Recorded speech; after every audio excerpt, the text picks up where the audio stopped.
Et puis un dernier exemple sur les filtrages, donc le principe en fait de l'autocomplétion, c'est-à-dire là j'ai toute la liste de mes villageois et puis je vais chercher ceux qui contiennent certaines lettres, hein, par exemple A, S, S. Alors là je trouve personne, pourquoi?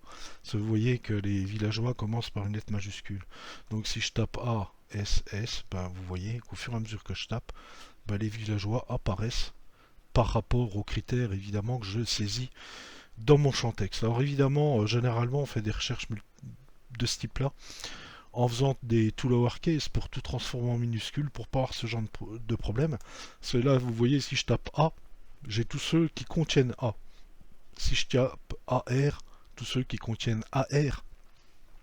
Mais par contre, si je tape B ou A, comme tout à l'heure, ASS, vous voyez, j'ai pas Assurance Torix parce qu'il commence par une lettre majuscule.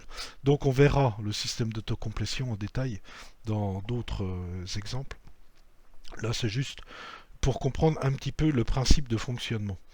Donc si je regarde un petit peu ce programme, donc c'est à peu près le même que tout à l'heure, hein. Bon, j'ai pas mis la requête Ajax qui est la même que l'exemple précédent, donc j'ai toujours, je pourrais le faire par fonction. Là je l'ai fait par propriété calculée, search by name, search by nom, hein, évidemment, et puis ici vous voyez que je fais un filtre, toujours pareil avec un gaulois, hein, et puis j'utilise mon include avec le query que je suis en train de saisir ici. Donc en fait, au fur et à mesure que vous allez taper des caractères, ben lui va vous donner tous ceux qui correspondent à cette chaîne que vous tapez ici, hein, évidemment. Et puis sur la liste déroulante, donc le V-for, ben, je le fais sur la propriété calculée. Et donc voilà le principe de l'autocomplétion. Essayez de le faire à la main en JavaScript natif, vous allez vous amuser.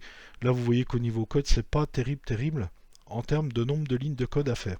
Il faut juste se familiariser évidemment avec la syntaxe.